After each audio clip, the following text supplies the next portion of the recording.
Hi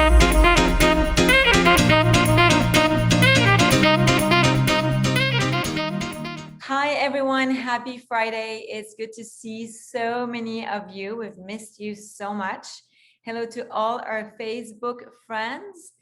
My name is Ingrid Jean-Baptiste. I'm the founder and director of the Chelsea Film Festival, which will actually take place from October 14th to the 17th. So please save the dates. Welcome to CFF Talks TV series. It's a program we created last year to bring people together, and today it's our 15th episode. You'll be able to ask your questions during the second part of the program by posting them in the comment section on Facebook or here on Zoom. I'm very excited to welcome our wonderful panel, the cast members of Netflix series Never Have I Ever, created by Mindy Kaling, and they are joining us today from Los Angeles. We have the stars of the show, Lee Rodriguez, who plays Fab, or Fabiola Torres, and Christina Kartchner, who plays Eve. And last but not least, I'd like to welcome my co-host for today's program. Her name is Lana Young. She's an actor, director, producer, coach, and mentor. Some of her career work includes recurring roles in Ambitions, The Vampire Diaries, and Greenleaf. Most recently, she can be seen as Dr. Hyland in WandaVision and Dr. Jensen in Lisey's Story. And she just finished shooting A Jazzman Blues, Tyler Perry's period drama, which comes out next year. So please look out for that too. And welcome, Lana. I'm going to turn it over to you.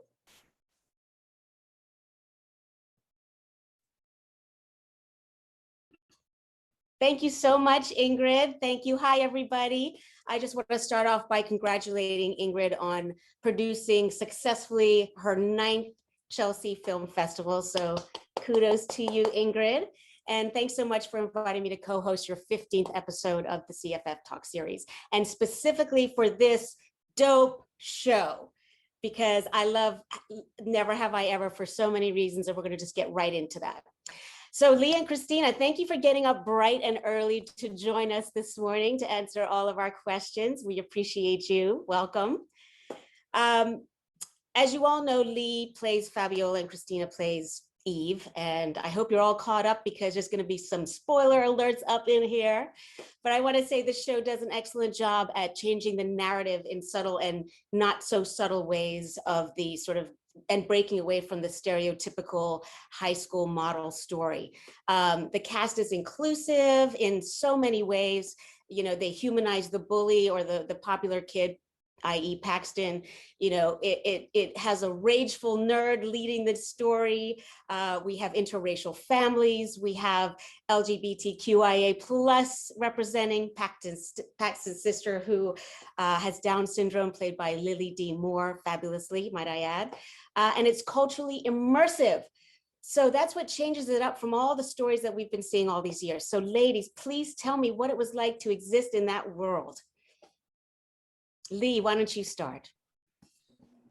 I would say, honestly, it's been such an amazing experience. It just makes a world of difference being in such a diverse cast. It makes me feel so much more comfortable in a way that I didn't realize. And also it just makes a world of difference in how I perform. Just seeing a familiar face, and it's not something that you can get in a not as diverse cast. Yes, well said, well said. And you know, I always talk about representation mattering, right? When we're growing up, and what we see on TV is what we believe. And that's what I love, what Mindy and Lang did with this show, is that they really did change the narrative of what the popular kids look like, what the smart kids look like, the trials and tribulations that we all go through as kids, right? Christina, how about you? How is it for you? Yeah, it just felt like it was a more, you know, normal world that I see outside. And so it's very like comforting. I feel like I really loved it. It felt comfortable. And it looks like you all got along famously, right? You got along really well together? Yeah, for sure. The cast, we're all like a really close knit family. And It's a lot of our first big role. And so just experiencing that all together has been really awesome as well. Yes, I wanted to say congratulations on that. You know, I also really appreciate Mindy giving people who are just getting started this wonderful, wonderful opportunity, just so that we can see that we don't need the big name stars to tell a story well, right? Mm-hmm. Yes. I would love to know a little bit about the process, the casting process for you. Obviously, there was an initial audition, and then give us a little play-by-play after that. Lee, why don't you start? My casting process was a little different from what I normally would go through, but for Never Have I Ever, I started off with a self tape. And then a week later, they asked me if I wanted to play the role. And so it was really not traditional. I was very confused, but I was happy. It was pretty awesome that it happened that quick. So you didn't have a callback or anything. You got it right off the self-tape. Yeah, and I actually asked the writers. I was just like, how did that happen? Like, how did you guys just know? And they told me based off of my my self tape, the framing, the framing of it. I just looked like a very awkward human being, and they said that they were so impressed that I could transition into, I don't know, just Fabiola and be like, you know, a model. And so yeah, I thought that that was that was so funny. Oh, I love that. I love, and that says something about your camera technique for self-taping, right? For all those burgeoning actors out there, right? You were I able to guess make so. yourself I look more guess so. awkward. I guess so. That's great. Congratulations with that. And just quickly, while we're on that, you've booked some other roles before, so you know when you book, you know, you get your contract on set and everything. But with this, as a series regular, you have to negotiate your contract up front. Was that interesting to you? Well, actually, I started off as reoccurring season Oh, one, and then season two, I am a series regular, and so yeah, it's pretty much what I did. that's excellent. And Christina, how about you? What was the casting process like for you? Yeah, it was a little unconventional as well. I went in and I was feeling very like, I was in that state of mind where I was like, I'm not getting anything. Like I'm not booking anything, so I just don't care. And I was like, I practiced with my sister for a little bit beforehand, and I went in and the casting director said, "Oh, that was really sweet." And I called my sister and I told her that, and my sister was like, "Oh, it's because they felt bad for you." And then 3 hours later, I got the part, and I just like poured it Whoa, over, and I was like, "Did they feel bad for me?" Well, dang. if they felt bad for you, excellent. I'm glad they did. It's interesting, isn't it, when your mindset sort of gets you to the place of not caring. I mean, of course you care, but you stop caring so much that it makes you sick, right? Yeah, yeah, it's a fine line you have to ride on. Like you can't care too much where it's like mentally takes you over, but you have to care just enough where you actually do a pretty well job. Yes, yeah. Yeah. You do your work and you show up and you give them what you got, right? Yeah, yeah. Um, did either of you intuitively feel, oh, I nailed it? Like, what was the immediate feeling after you sent it in? For me, honestly, for some reason, it's just because you did so many auditions, you just don't really think about it after. I was like, maybe a quick thought was, well, that was a weird audition, or like that was an interesting one.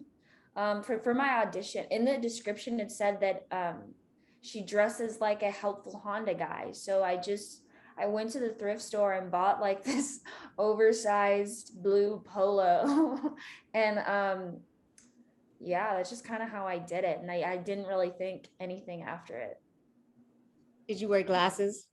No, no, no, I didn't wear glasses. Yeah, you didn't do the stereotypical, I've got to wear glasses to look smart kind of thing. Nah. That's good. And how about you, Christina? How did you feel after you shot it? I felt pretty good. Yeah, I was like the same where I was like, I didn't feel like I got it, but I also just, it was just like, well, we'll see. On to the next. you know, but I felt good about it. It was like, well, it was the best I could have done. Well, I appreciate you saying that, because I think a healthy mindset in this industry is so important if we're going to be sustaining anything. And, you know, it is good advice to do the audition, just have a little think about it, and then let it go and move on. And if you get the call, as you did in a couple of hours afterwards, then yay, it's celebration. I think a lot of people aren't aware of how many people are auditioning for one role, and that if you get to just get an audition is celebratory, right? So it's healthy mindset all the way. So I'm glad to hear that you ladies have that. I'm curious what you both have in common with your characters and what you don't have in common with your characters. So let's start with you, Lee. I'm actually starting to realize that I have a lot more in common with Fabiola than I thought. I think for season 1, I just kind of related to her in the sense where she, in a way, kind of was still discovering who she was, and like had a little bit of this big realization about herself. And I related that in a sense, not in the way where I was like coming out and I was figuring out who I was in that sense, but more so in the sense of my own like label. And so I was like coming to terms with that and figuring that out. And I'm queer, I identify as queer.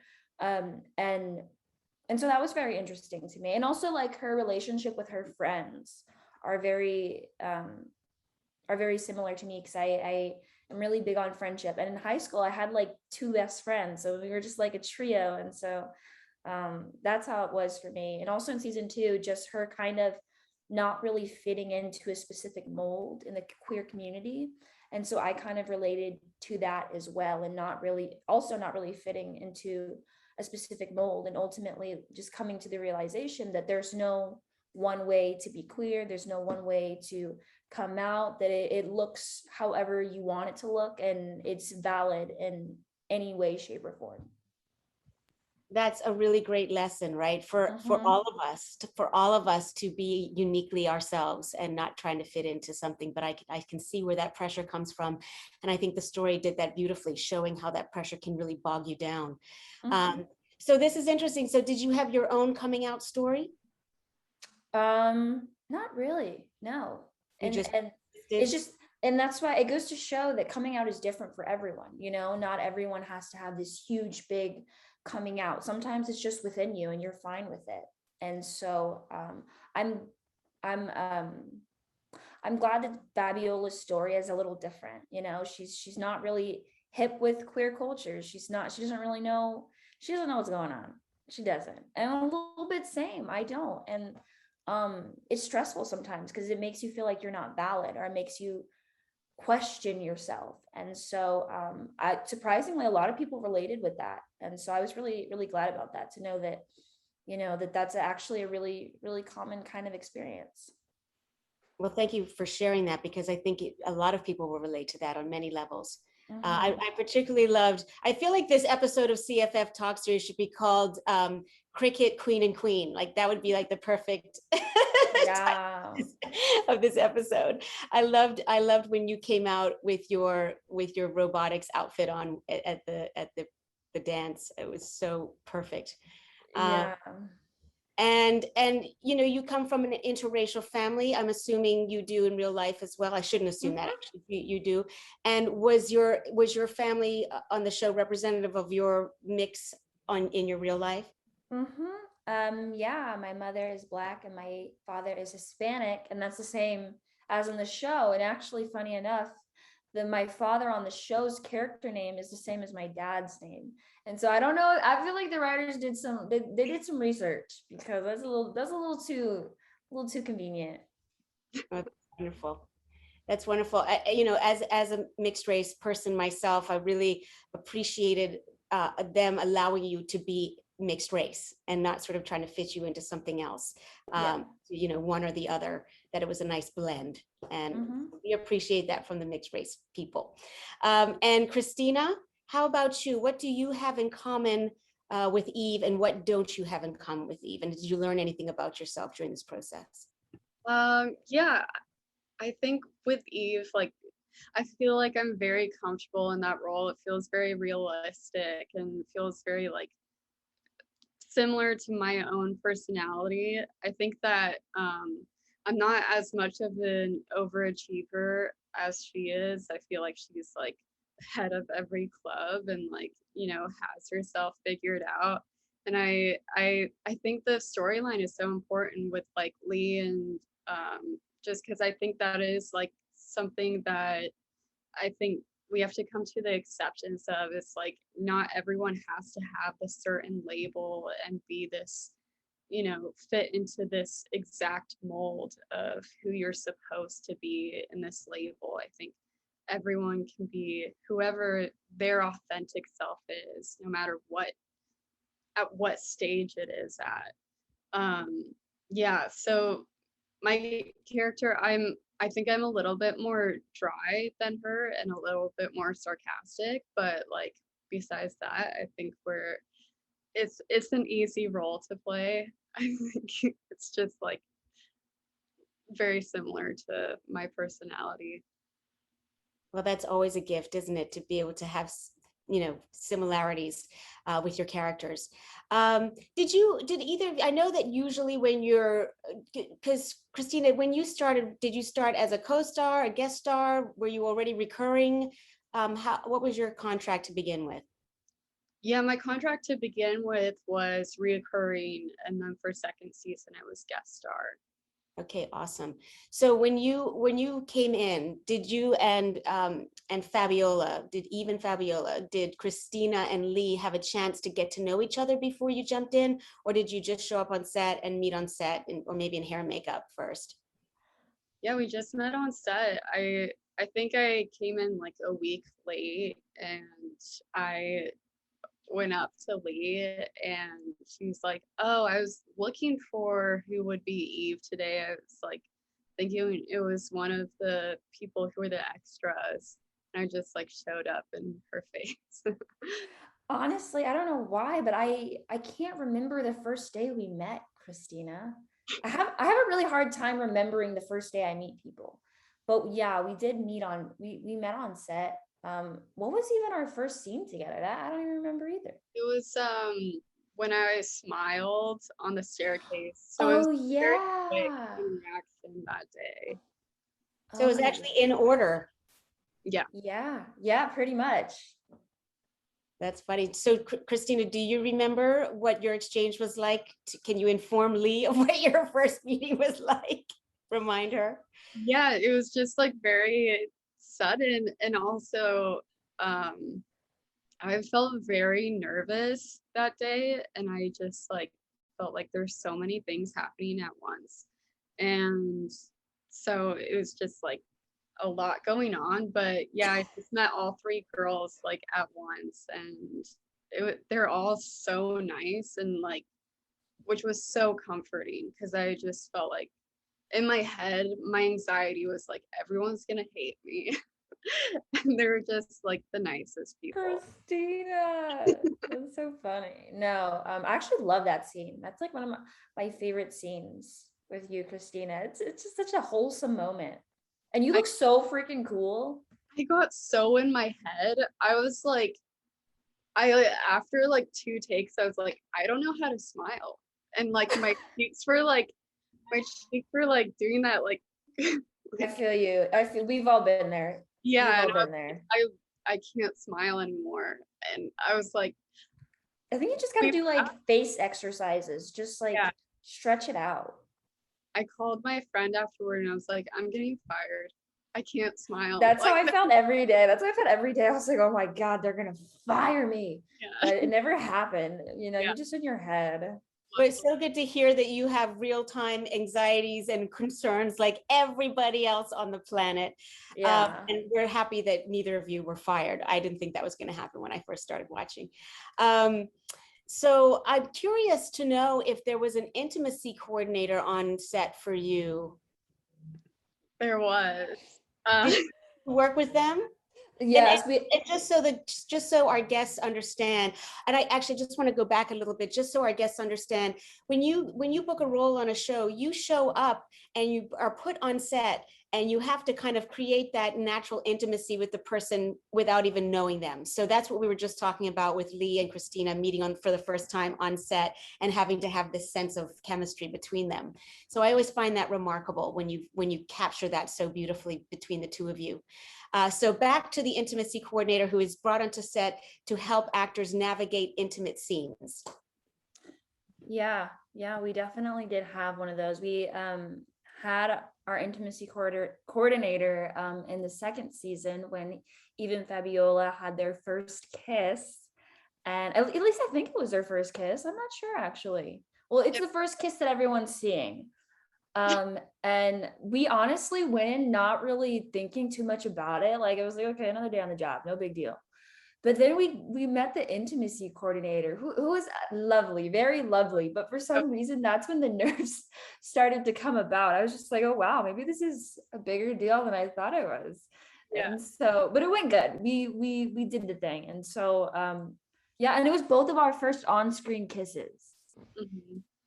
Yeah, it was so funny. Like it was the same thing with me and Lee. Like we had to have multiple meetings with an intimacy coordinator, and it just like I got in my head, and we were like, oh no, what if we're gonna do this bad? But it worked out. I remember after our first kiss, we just like high-fived each other. It's like, okay, we did it. Yeah. That's wonderful. And so did you feel the same way as Lee, Christina? Did you feel like, oh, this is no big deal until the intimacy coordinator stepped in? Or did you have different feelings?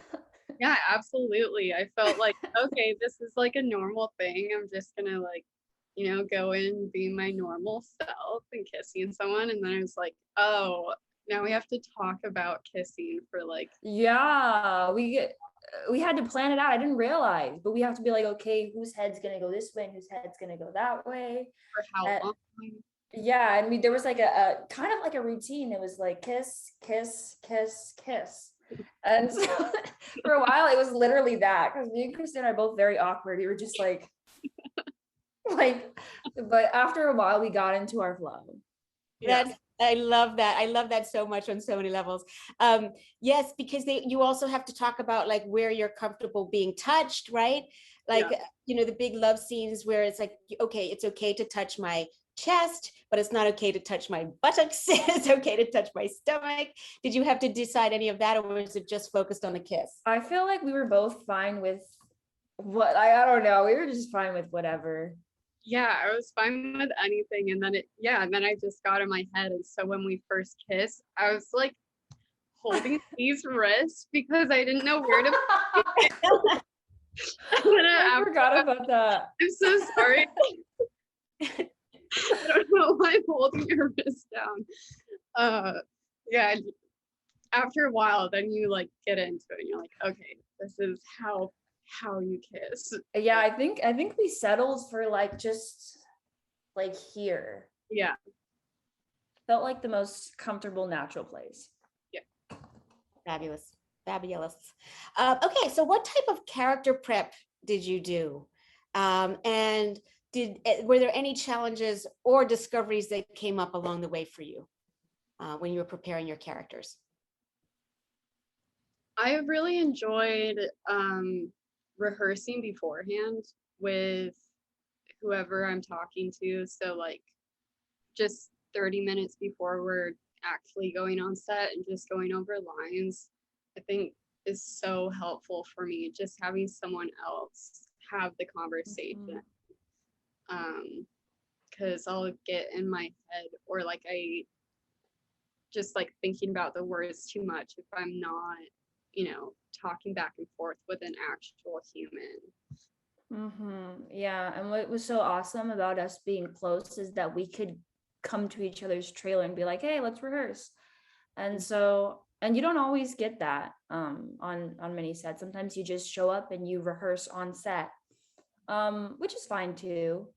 But it's nice to like work with that person beforehand. I just say, honestly, just always, if you're comfortable with asking the person if they want to rehearse it beforehand, then I say just go for it, because then it makes you feel more comfortable, and maybe the person as well. And so yeah, that's really worked out for us, honestly. Yeah. I and- feel you don't realize that the other person has that same feeling of like wanting to rehearse it, you know, their same nerves. And so yeah, it's just the natural thing to do. You want to prepare before you go to film it. But that, I feel like we did a lot of that season 1 and even season 2, but a lot of season 2, I felt like since we were all so much more comfortable and already established in our characters, we kind of just showed up to set and we're just like, okay, what scene are we doing? Or we were just like, we just kind of did it there. So it was really, there was a lot more comfortability going into season 2. yeah. Excellent. And what about leading up to the audition? What type of character prep did you do for that, if any? Like, did you look into robotics at all? I mean, did you have a specific process you followed? I feel like I didn't really do actual prep until after I got the role. I feel like for the audition, I feel like the wardrobe was kind of what really brought me to it. But I did, my brother was actually in robotics. And so I was asking him stuff about it. And then I made a little robot and it was the hardest thing ever. And I never did it again. But it was an experience. It was like my own form of prep. And I made a robot out of like a little tin can and named him Denzel Washington. So I got something out of it. It was something. And I brought it to set too. And it was like in my locker. And so that was a little bit of my own prep. That's wonderful. I love Denzel Washington. Oh my God. I love it. I'd love to see Denzel one of these days. And Christina, what about you? Did you do any prep before your audition? Yeah, not a lot. It was just like rehearsing with my sister over the phone. But yeah, it was interesting because I think in the past I would get in my head and do, I think, too much prep, and just like the page would just be filled with so many words that like I would get lost in even reading my own handwriting. And so this one I just like went in just feeling like this is the character and it's similar to me. And so it was pretty easy. And then afterward it was like more, you know, character prep, but still not too much. I just felt like the role was pretty easy for me. Yeah. Just naturally connected to Eve, which is a gift, isn't it? Yeah. Okay. Is there an on-set story you can share with us, like a prank or misunderstanding that went awry or something like that you can share with us? We tend to make a lot of bets, like especially on what time we'll wrap. To kind of just get us through, I guess, to like make things interesting, because sometimes we'll hit a point where we're like slumped, and so like, okay, I bet we're gonna wrap at 7:40, and then other people will like place their bets, and then sometimes we'll have the person do a dare after whoever was like the most farthest off. And there was this time where it was me, Maitreyi, and Ramona, and we did a dare, and they said the person who was the farthest time off has to go up to the director and say, "Ooh, I tooted." That was literally Ramona's bet. And so unfortunately I lost. And so I had to go up to the director after we finished filming and say, "Ooh, I tooted," like walk right past him and just walk away. And then the director never knew it was a prank, or it was like a dare after that. And so we did silly stuff like that, like really little cheesy kind of bets that would just make us laugh. Oh, that's adorable. And what about you, Christina? Is anything that you can think of? I can't think of a certain incident.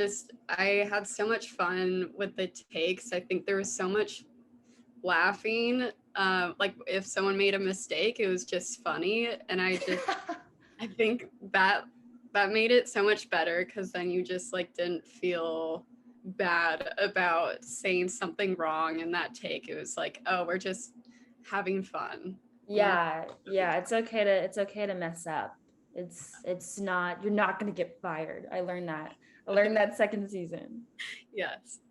Did you get caught up in some serious laughing fits? Yeah. Uncontrollable laughing? Yeah, there's like, yeah, there, especially if you're filming at like 2 or 3 in the morning, I think I'm just like running on adrenaline, and I just, everything is funny. I don't know. It's, Yeah, you you're just get so loopy. tired. Yeah. It's especially the most funny when there's really nothing you're laughing at. You're just looking at each other and it's just funny. That's when you know you're loopy. You're just loopy at that point. Loopy. So we're getting close to inviting questions into the chat. So I just want to ask you a question about yourselves. If you were a music genre or a combination of music genres, what would you be? Either of you can take the lead. Christina? What? I don't know. I'm thinking. Can I just say everything in one? Yeah. I can't. I just feel like, and I feel like that's so cliche, is everyone listens to every type of music, but I think I just grew up with my siblings and my parents just learning, like listening to every different type of music genre, and I was the baby, so I just like was filled with everything, and so I think I got a little bit of everything, and it contributed to my personality. Okay, I feel like you're jazz. You're like the jazz kind of genre. Thank you. That's nice. What do you think for me? Because I honestly can't think of anything. I think you're like slow pop. Okay, I like that. Yeah. Like cool, but slow. No. All right, I'll take it. I'll take it. I'll take it. I'll take it. Yeah, I like those. I accept those. Those are cute. I just want to say congratulations to both of you. The show is a hit in so many countries, and I wish you the best of luck and the best of success in the coming seasons. And keep sharing all your wonderful social media posts with us. And I wish you just the best. And if our guests, I hope our guests enjoy the interview today. And I would love to invite you to start asking questions for our Q&A section. Anything goes. And Ingrid, you want to take over from here? Thank you. We have a couple of questions and in the chat on Facebook, and I'm going to reopen it. Please let us know first, our participants, where are you from? See, all the questions are coming in. Let us know where you're from. Here's the first question from Magda Herrera. Are you part of the LGBTQI+ community? And what things have you learned in Never Have I Ever? So you touching on this.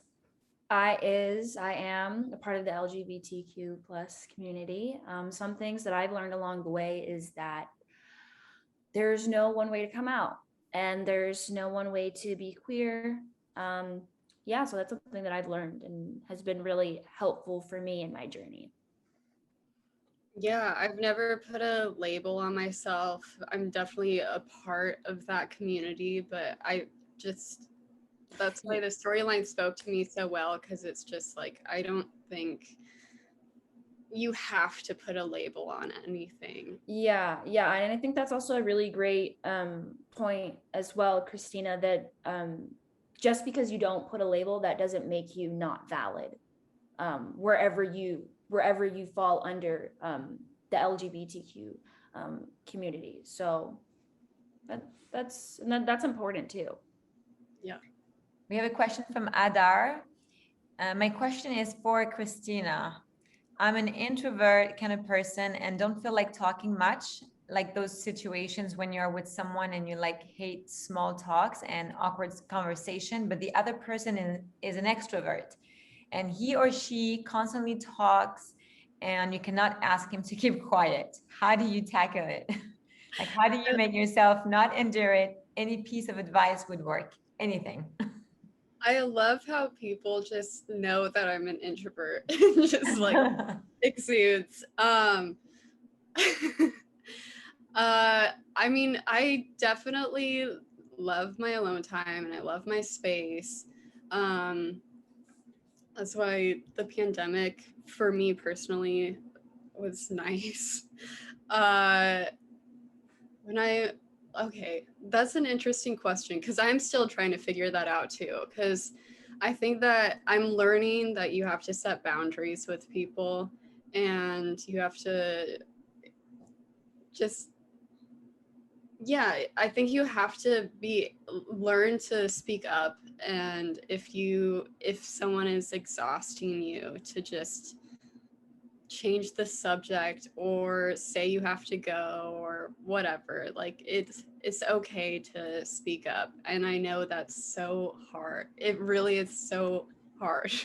But it's important to learn how to do that, because it's hard for your battery if you just keep watching someone talk forever.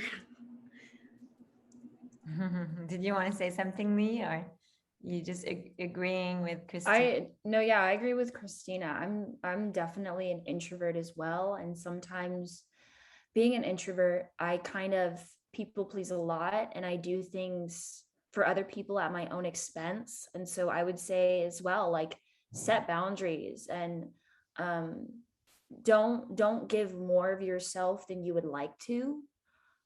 It's so important, because at the end of the day, you'll just feel drained, and you'll feel like, ugh, like, why do I always do this? Like, why do I always give more of myself than I want to give? And so it's a really hard boundary to set, but I feel like you'll feel more happy with yourself once you do. Lucia Souza is asking, what was the hardest part of filming? If there is any. If there was any. I would say the hardest part was constantly worrying about if I'd get fired. Yeah, see. And there's no reason why we think that. It's just our own anxieties of, like, they won't want us anymore, or they hate us, or think we suck. And so you just gotta get out of your head. It's hard, and I feel like it happens to everyone. It gets the best of you, but that's honestly the hardest part, is just getting out of your own way.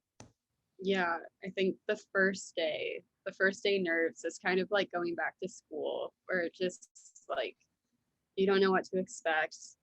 And you think you're going to get fired or everyone's going to hate you. And I think you just have to get through it and not be in your head. Just remember to be present and to breathe. We have an appreciation little note here from Lilia. She said, I watched the series with my best friend and we loved everything. And the moments that the two were together and Fabiola tried to hide Eve in camp. Oh my God, I love the series very much. And I love you too very much. Aw, love you too. Thank you. What kind of projects would you like to be in the future? Christina? I love comedy and I want to, keep doing it. I would love to have more characters that have a lot of jokes and experiences with comedic situations. I would love to be in more like dramas or horrors, but the good horrors. And just play something like just different. I don't want to always kind of be in the same genre. I feel like comedy isn't my strong suit, but I love comedy, but I definitely also love drama. Did you guys ever imagine you would be on a Netflix show? Was that part of your dreams or even thoughts? I would have loved to. But yeah, I don't think I ever had any specific dreams. It was kind of just like, I just want to book a good role. And I'm very fortunate that I got this role. Okay, I am a huge believer in manifesting your dreams. And I kid you not, everyone. I literally told myself I'm going to be on a Netflix show constantly. I would constantly tell myself, okay, I'm going to be on a Netflix show and it's going to be a successful Netflix show and I'm going to do great. And so I would constantly tell myself that I want to be on a Netflix show. And then probably a year later, I got on a Netflix show. So manifesting works. Like just speak into existence your dreams and then constantly work for them. Because it'll happen, especially if like, and also it's think of it in terms of the matters of when it will happen, not if it will happen. Think of it like as, oh, well, when this will happen, that will be awesome. And I'll be so excited and I'll be so happy. So that's my advice. That's a great advice. We have a lot of aspiring actors, producers, directors, or artists in the room and on Facebook and in our following. And what you're saying is something we've not really heard before from actors in this type of conversations. So maybe can you dig in a little bit about how you work at it for manifestation? You said a little bit about how you're doing and speaking in existence. Can you be a little bit more specific or an example for a lot of young audience members? What would you recommend? I mean, for starters, as I can't only really speak for actors because I'm an actor, but kind of what I did was I went to acting classes and I surrounded myself with like-minded people. I surrounded myself with people who had the same passion, who had the same drive, and I constantly wanted to get better. And so just being in an environment like that alone like fueled me up so much. And then I would do auditions. I would go to auditions and heard a lot more no's than yeses, but I didn't let that get in the way of anything. I kind of just knew when it's my time, it'll be my time. And I just constantly talked about it, and I constantly dreamed about it, and I constantly lived it like it was reality. Like I would drive, I believe it's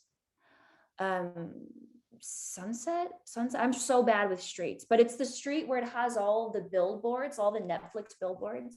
And I would like drive past it and kind of imagine myself up there and be like, that's so possible.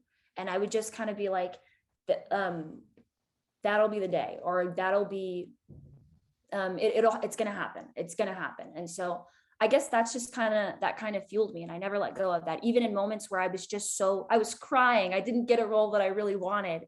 And I was just crushed, but I still kind of held on to that faith and that hope and that belief that it was going to happen because I'm putting in the time and the energy and the effort. And I lived like an hour and a half from LA. And so I would drive to my 10-minute auditions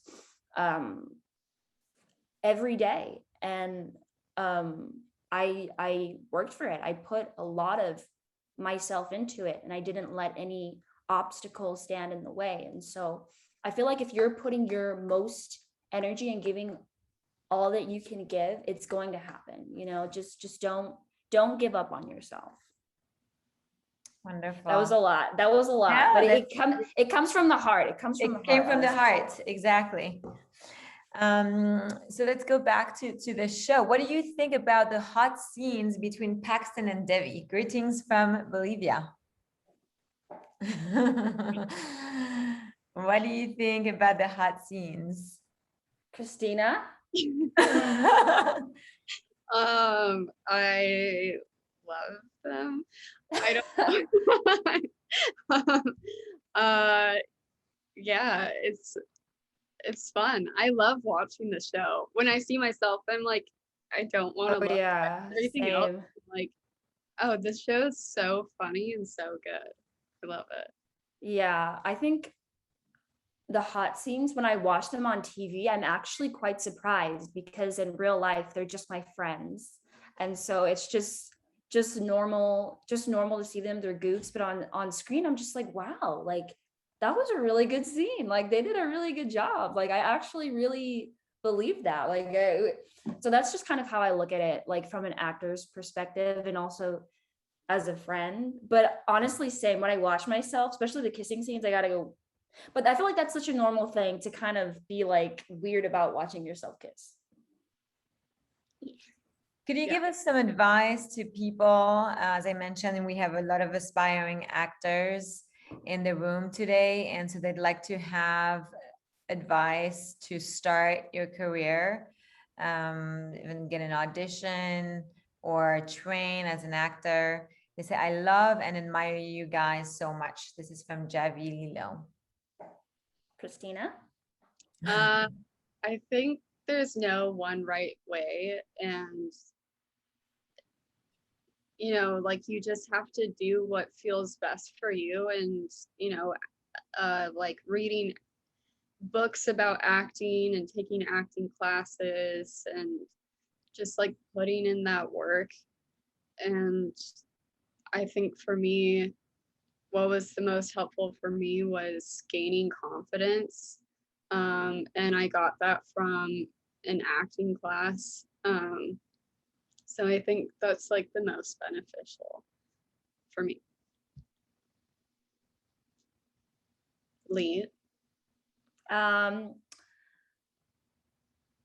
Honestly, same. There's no one way of going about it, and you can't measure your success to someone else's because everyone's path is completely different. So just put what your most effort forward looks like, and that's more than enough, honestly.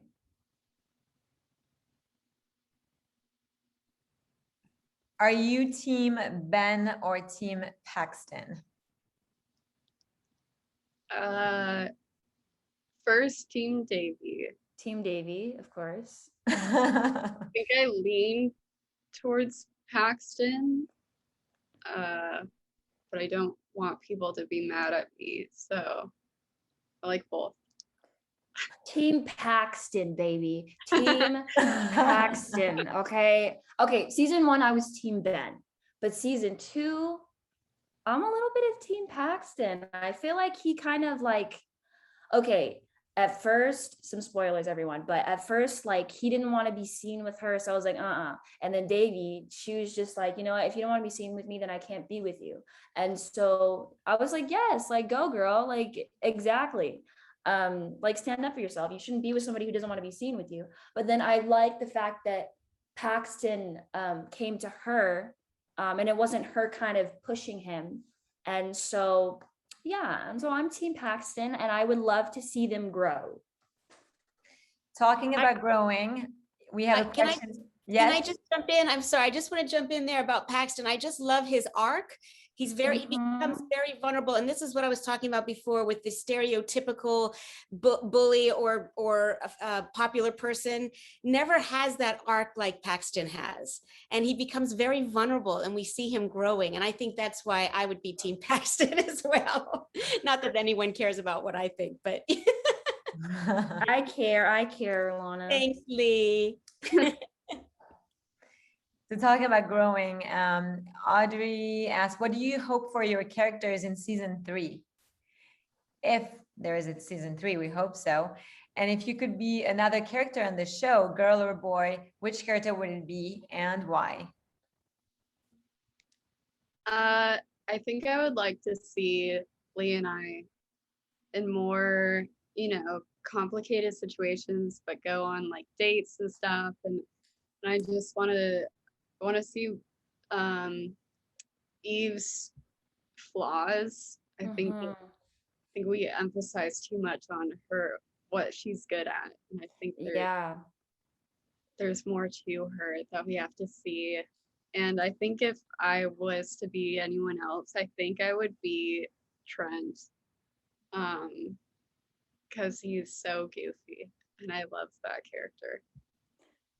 Yeah, honestly, I would love to see more of Eve too. I'd love to see more of who she is and also her flaws, because you mostly see her as like this perfect, good at everything girl. And so it would be interesting to see more to her. And also I would just love to see Eve and Fabiola, like what their relationship looks like, for them to go on a date, for them to get in a fight, and yeah, I just would love to see more of their relationship. And if I were to be a different character, I would probably be Shapiro, who plays the teacher. The history teacher. That's a good one. I love him. What was the moment when you felt the most uncomfortable? You talked about the kissing scene. Was there any other moment? Every second of my life. No, I'm just kidding. I don't know. I don't think I ever felt like really, really uncomfortable on set. I think it was just more so nerves. Hmm. Yeah, same. I think that first day goes back to that first day. Besides that, everything was pretty comfortable. It's good. Yeah. We have a lot of Spanish audiences here. Can you say something in Spanish? That's what they're asking. Even if it's just the Guys. hola. Hola. Hola.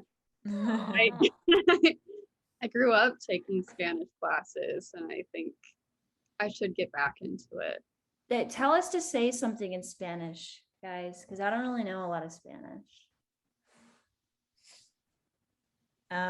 Yeah, they're actually asking, like, my question is for Lee, do you speak Spanish? So she answered. Yeah, not really. Unfortunately, I wish. I'm gonna learn Spanish We should learn because together. yeah, we should. One thing that stood out to me too was, people didn't allow themselves to be victimized. And you guys really stood your moral high ground. And when something was done that was untoward, there were consequences for the person who did that. And I really loved that. When a Davy did something that you didn't like, you made her know it and you left her to sort of think about it and do better, but still maintained a love for her as a friend. I really appreciated that part of the story as well. And I think for you too, Christina, with at the end when Fabiola comes out in her robotics outfit, everyone was very accepting, it seemed. Yeah, I mean, that's what real friends do. They hold you accountable, but they do it out of love. And if your friends don't do that, then maybe gotta question a little bit of your friends if they're, out there letting you do whatever. And so, yeah, real friends they'll tell you the truth. Yeah. And that's what I appreciated about, the writing was that they showed that it can be all of the things. It doesn't have to be one or the other. Like, you do bad, now we ban you. It's like, you did bad, we still love you, but you need to see the error of your ways, And it was really refreshing. Mm-hmm. Yeah, I feel like that's an ideal situation for a teenager. I think you don't get that very much. Everyone's very kind of on guard and insecure about themselves, so they don't call out other people. And I think the show shows that you can do that, and hopefully that inspires other teens to be able to stand up for themselves. Yeah. Maria said, "Can you say los amo mucho?" What does that mean? I love you so much, I think. Oh, so fun. We have a question from Mildred Chen for both of you, and he or she, I don't know if it's Mildred, it was a female name or male, but so how do you stay inspired and creative during lockdown? So in a lot of countries, they're still under lockdown, confinement. We're here in the US, it's a little different story, but last year we've lived through a very difficult time. How did you stay inspired and creative, and what did you do during this time? It was really tough. I definitely went through bouts of feeling very uninspired, and that's okay.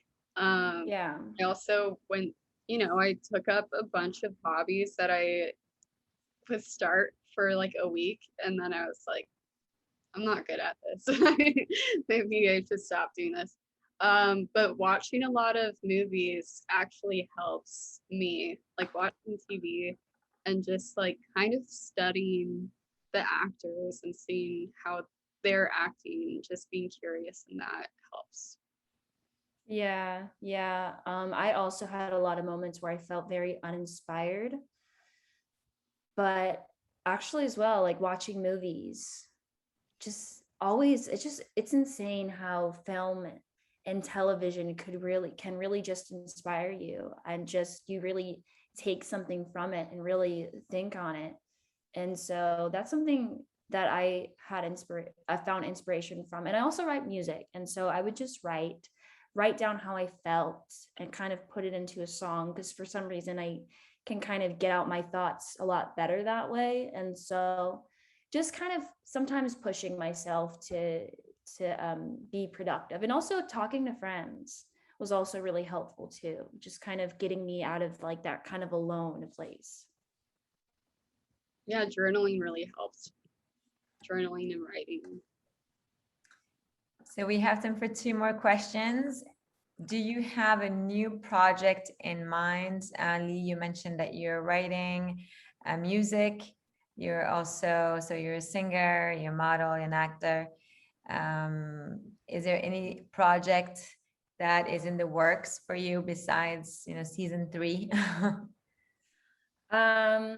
And Hopefully season 3, but I would say, yeah, I'm working on music and pushing to put a song out before the end of this year. And also I'm working on this IGTV series called Learning with Lee, the Climate Crisis, where I talk to different climate activists, and they kind of educate me and other people on their specific field of their activism. And so that's something that I'm doing, and it's really, really cool because I get to spread information. And